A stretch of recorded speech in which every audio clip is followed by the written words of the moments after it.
اعوذ باللہ من الشیطان الرجیم بسم اللہ الرحمن الرحیم اللہم صلی علی محمد و آل محمد۔ میرے تمام سننے اور دیکھنے والے مومنین اور مومنات کو میری طرف سے میرے چینل ناطق قرآن کی جانب سے السلام علیکم۔ تاریخ کی کتابوں میں ایک واقعہ یہ بھی ملتا ہے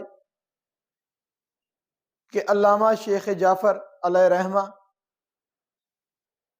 جو اتنی بلند پایہ ہستی تھے کہ وہ یہ فرمایا کرتے تھے کہ اگر فقہ کی تمام کتابیں دریا میں ڈال دی جائیں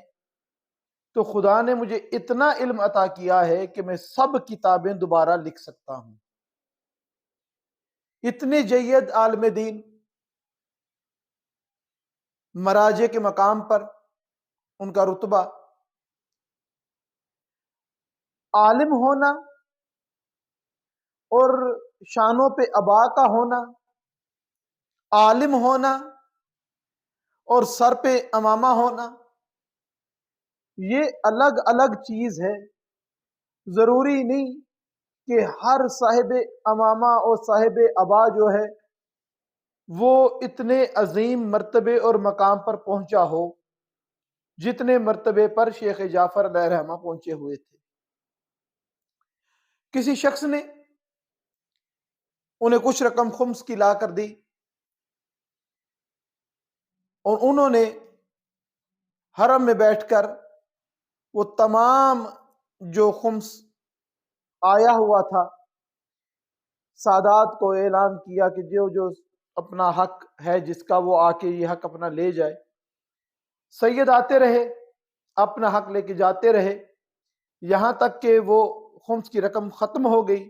اپنی ابا کو جھاڑ کر شیخ کھڑے ہوئے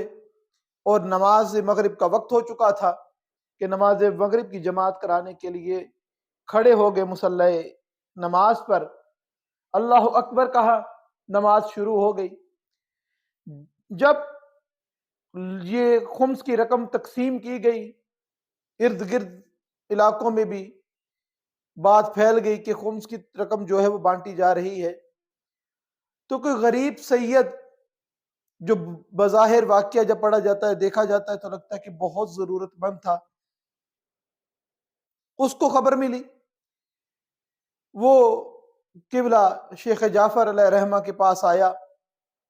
اور کہنے لگا کہ لائیے، میں غریب سید ہوں، میرا حصہ دیجئے مجھے۔ اب انہوں نے جواب دیا کہ سید آپ تاخیر سے آئے ہیں کیونکہ خمس کی رقم ختم ہو چکی ہے۔ نہ جانے وہ کیا اپنے ذہن میں سوچ کر آیا تھا کہ میں خمس کی رقم سے اپنے کون سے معاملات حل کروں گا، کون سی ذہنی پریشانیوں میں وہ شخص مبتلا تھا کہ اس نے آغا پر تھوک دیا، شیخ جعفر علیہ رحمہ پر تھوک دیا اس نے، اور ان کی داڑھی پر وہ تھوک اس کا گرا، لعاب دہن جو ہے وہ اس کا آ کے گرا۔ اب جو نماز پڑھنے والے صفوں میں بیٹھے ہوئے تھے وہ اٹھے، اس کو پکڑنے لگے، لیکن شیخ نے ان کو روک دیا اور جتنے نماز پڑھنے آئے ہوئے تھے ان سے یہ کہا کہ جس کو میری داڑھی کی عزت کا خیال ہے وہ اس کی ضرورت کو پورا کرے۔ اور شیخ اس نماز کی صفوں میں خود اپنی ابا کا دامن لے کر چکر لگانا شروع ہوئے کہ اس کے لیے میں کیا اکٹھا کر سکتا ہوں۔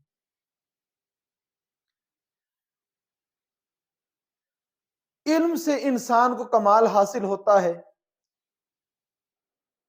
علم سے انسان کے نالج میں تو اضافہ ہوتا ہے، لیکن یہ جو منصب ہے، یہ تحمل کا، یہ فہم و فراست کا، یہ فقط انہی کو حاصل ہوتا ہے جو آل محمد علیہ السلام کے ساتھ سچی لو لگا کر رکھتے ہیں۔ اور اس کے لیے اتنا اکٹھا کیا کہ شاید خمس کی رقم میں اس کو اتنا نہ ملتا۔ اب جس کے آگے بھی خود آغا ابا لے کے جاتے تھے، جو اس کی جیب میں ہوتا تھا وہ اس کے اندر ڈال دیتا تھا، اور اس طریقے سے آغا نے جو کچھ اکٹھا ہوا اس سید سے کہا کہ بڑی معذرت ہے کہ ہم تاخیر سے آپ کے لیے اس کا بندوبست کر سکے، تھوڑی آپ کو زحمت اٹھانی پڑی، تھوڑی آپ کو پریشانی اٹھانی پڑی، یہ لیجئے، آپ اپنی ضرورت کو پورا کیجئے۔ پروردگار سے دعا ہے کہ پروردگار ہم سب کو ایسی معرفت عطا فرمائے، ہم سب کو ایسا صبر عطا فرمائے، ہم سب کو ایسا علم حلم عطا فرمائے۔ اور یہ تب ہی ممکن ہے کہ جو میں ہر دفعہ دعا مانگتا ہوں کہ پروردگارہ ہم کو صحیح معنوں میں سیرت محمد اور آل محمد علیہ السلام کو پڑھنے، سمجھنے اور اس پر عمل کرنے کی توفیق عطا فرما۔ وما علینا الا البلاغ المبین۔